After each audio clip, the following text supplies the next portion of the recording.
Let's start with a cruel little question. If your job is draining you, if your relationship feels like emotional quicksand, if your city makes you feel like you're living someone else's life, why don't you just leave? No one is chaining you to the desk. There's no guard at the door, no prison bars, no gun to your head. And yet, you wake up, you do it again, and you tell yourself the same story. I can't. Here's the part that messes with your head. In modern life, the cage is rarely made of steel. It's made of consequences. It's made of social cost. It's made of debt, paperwork, reputation, silence, and the quiet threat of being excluded. You're not stuck because you're weak. You're stuck because the system got smarter. And the smartest cages are the ones that don't look like cages. Silent coercion is what happens when you technically have options, but every option has a hidden penalty. It's the invisible hand on your shoulder that never pushes you down, but always whispers, "Careful. If you move, you'll pay." Let's make it real. You work somewhere that keeps you in a constant state of low-grade dread. It's not dramatic enough to call abuse in polite conversation, which is part of the design. It's just the culture. Your boss never yells, they just forget to include you in meetings. Your coworker doesn't insult you outright, they just smirk when you speak. Your performance review is vague on purpose, so you can't defend yourself. And the second you complain, you get labeled not a team player. So you stay, not because you love it, because the alternative is a fog of uncertainty, and uncertainty is expensive. Even if you quit, the punishment follows you. References, gaps on your resume, the fear of being seen as unstable, the awkwardness of explaining why you left.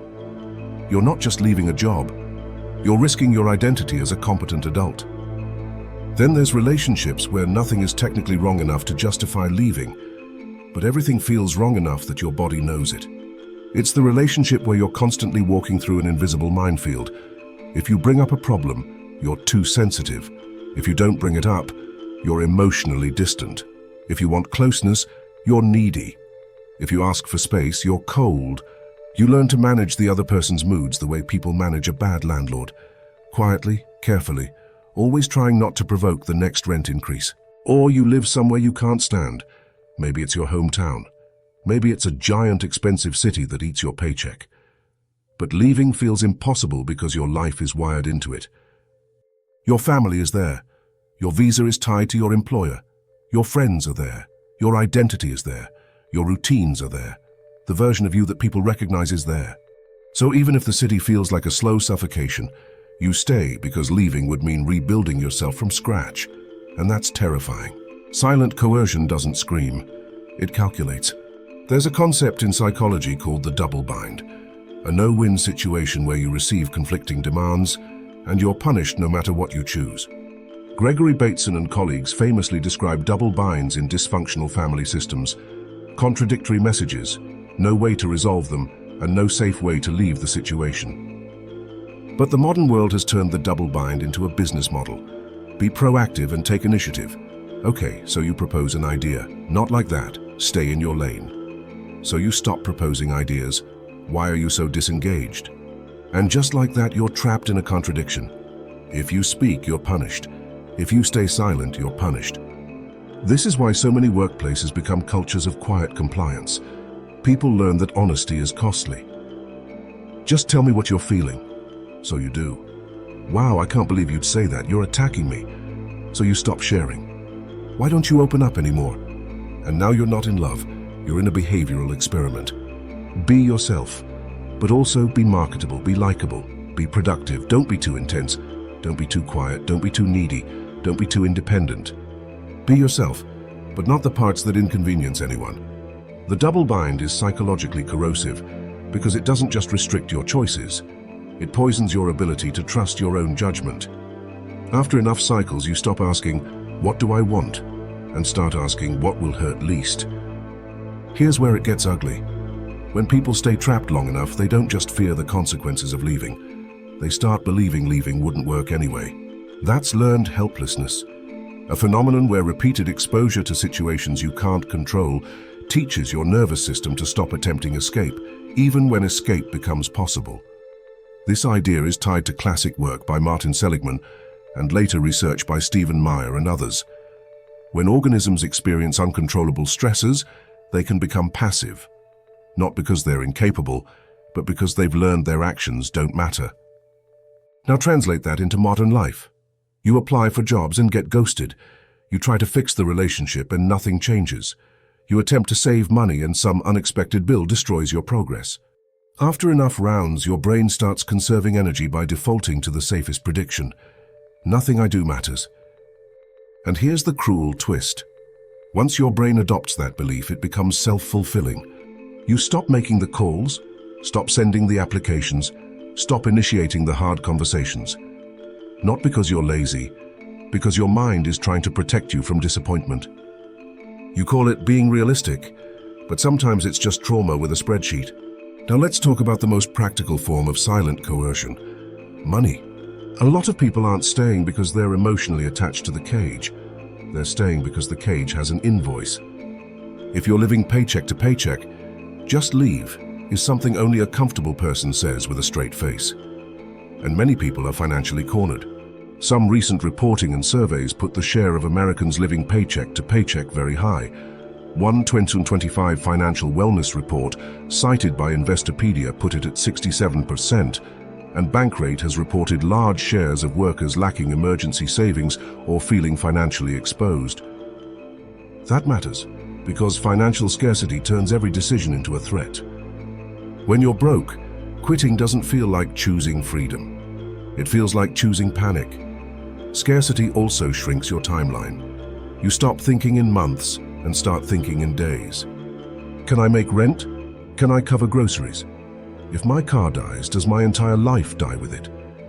When your nervous system is locked into survival mode, long-term planning becomes a luxury product. So yes, sometimes the door is there, but it's behind a paywall. And that's why silent coercion works. It doesn't need to physically restrain you. It just needs to make escape financially punishing. Here's the moment most people miss. You think coercion only counts if it's loud. You think abuse only counts if there are bruises. You think control only counts if someone says, "You're not allowed." But modern coercion doesn't have to command you. It just has to arrange the world so disobedience feels too expensive. That's why so many toxic systems look calm from the outside. The boss smiles. The partner posts cute photos. The city has great restaurants. Your life looks fine. And inside, you're slowly evaporating. You're watching yourself become smaller because you learned, quietly, gradually, that being fully yourself costs too much. So, let me say the line you probably needed to hear. You aren't a coward. The system is designed this way. It's designed so you blame yourself instead of noticing the architecture. Because if you blame yourself, you keep paying the emotional rent. On time, every month. Now the hard part. If silent coercion is real, what do you do with that? Not motivational quotes, not just believe in yourself, real shifts, practical, psychological, a little uncomfortable. Silent coercion thrives in vagueness, so you write it down, literally. What are you afraid will happen if you leave? What's the specific social cost? What do you believe you'll lose? Money, status, safety, belonging. Because here's a strange truth. The mind can endure pain better than it can endure ambiguity. Ambiguity keeps you frozen. Specificity gives you leverage.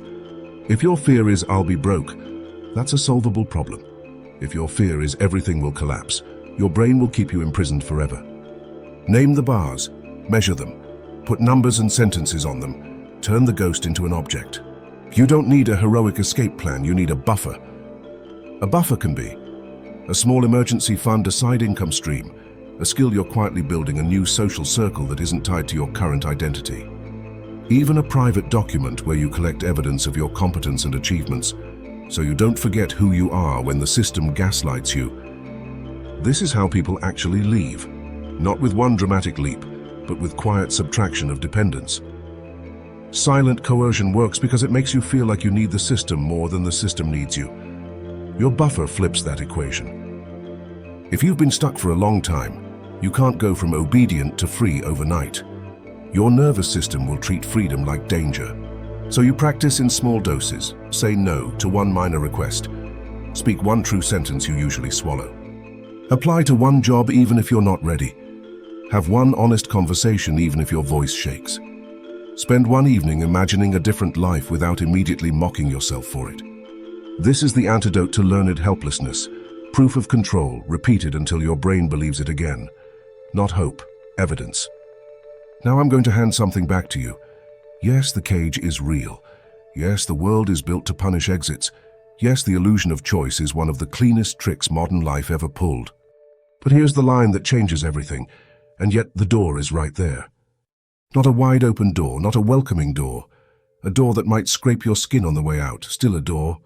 Because eventually the question stops being, why is this so hard? And becomes, how much longer am I willing to pay the price of staying? So here's the haunting question I want you to answer in the comments. What is your cage? Money, loneliness, reputation, family, fear, or the version of you that other people expect you to keep performing?